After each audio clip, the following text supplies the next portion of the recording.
because Team Hak boleh bawa mereka punya player, Malay player to community, dalam community MKL dan juga HOK. That means that dalam future kita boleh nampak banyak lagi Malay players hop on to the pro scene. So saya rasa memangnya ini untuk buka opportunity untuk semua budak-budak Melayu yang try to join the HOK pro scene. Dalam KIS4 nanti saya rasanya untuk Man and Lola, mereka just ada 1 bulan untuk buat training. So yang ni buktikan actually untuk tim kita, Team Hak, dalam 1 bulan how far can Man and Lola go, and juga us 3 lah yang sudah dalam scene lama, and how can we improve and try to catch up with the experienced players. You ada tak pesanan kepada haters dan Team Hak ni cuma akan bazirkan slot dekat KIS4? Tapi ni hate comment yang ni bagi kita semangat untuk play lebih bagus lah. So jangan hate sampai cakap kita attack player lah. So try to chill up from the hate comment also. So macam Team Hak ni kita tahu memang tak ada apa-apa data. You rasa untuk masuk dengan tim yang tak ada data macam ni, apa orang kata the mystery weapon yang Team Hak ni ada?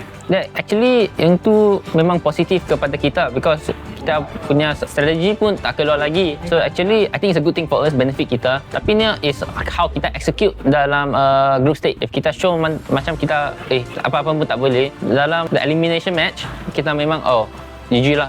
So untuk training so far, you rasa smooth tak? Ada tak macam masalah miscommunication ke dalam sprint, ataupun mungkin ada heated argument ke? In terms of argument memang tak ada, because although kita memang macam like example lah, kita semua orang tak ada fikiran sendiri, tapi still we were like macam okay lah, kita dengar you dulu, then nanti kita buat review, kita tengok balik how to be improved. Dan jadi untuk communication memang ada satu isu lagi, because kita guna tiga language, Malay, Chinese and also English in our voice com. So a lot of times kita nak buat cepat voice com, kita guna bahasa yang selesa lah. So what we're trying to do right now is to improve our bahasa, to try semua guna satu bahasa like English or Malay, so that everyone boleh faham dan kita boleh buat decision lebih cepat lagi. On scale 1 to 10, honestly, macam mana chemistry team sekarang? 7-3. 7 is 3 tu is me, Bai and Nono.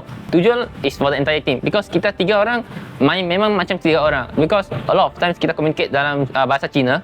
So Man dan Lola memang tak boleh faham. So saya buat macam translator dalam in-game, saya translate untuk Man and Lola like dalam BM atau English. So like memang sometimes they left out because translation slow sikit juga. Apa yang you rasa ni bila nak berlawan dengan tim daripada tuan rumah nanti?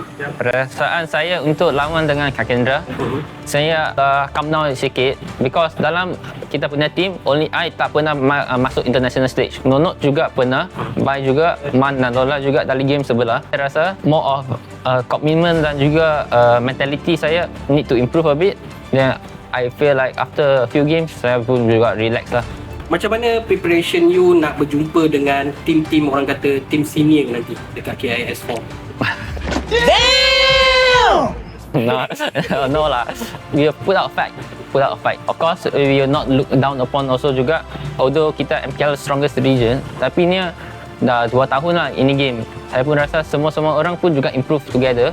So kita memang akan fokus dalam game ini lah. Selain daripada Kagendra, ada tim lain yang you nak jumpa nanti di KIS4? Of course Noah lah. If kita lawan Noah, 2 Malaysia, where's the fun? We want Malaysia to win what? Untuk KIS4, target you yang paling realistik lah for Team Hak? Untuk realistik lah, Team Hak need to win at least 1 game, because saya rasa kita dah trend practice satu bulan, at least 1 bulan lah, dah buat teamwork.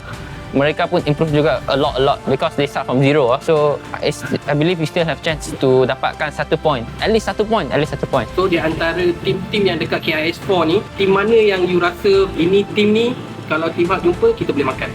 BT lah. No lah, kita budak baru, so need to humble dulu. Dapatkan result, then I boleh cocky sikit lah. Final word to Malaysian fan yang curious pasal Team Hak, untuk Team Hak punya KIS4 nanti. So untuk fans dan juga haters suara kuat sikit, dua-dua side saya pun nak dengar. So that one is kita punya 100% commitment. If not, saya nangis dalam stage. This is for you guys. So come and support us, sokong kita, and kita akan buktikan we will do our best lah. Thank you. Buy our merch.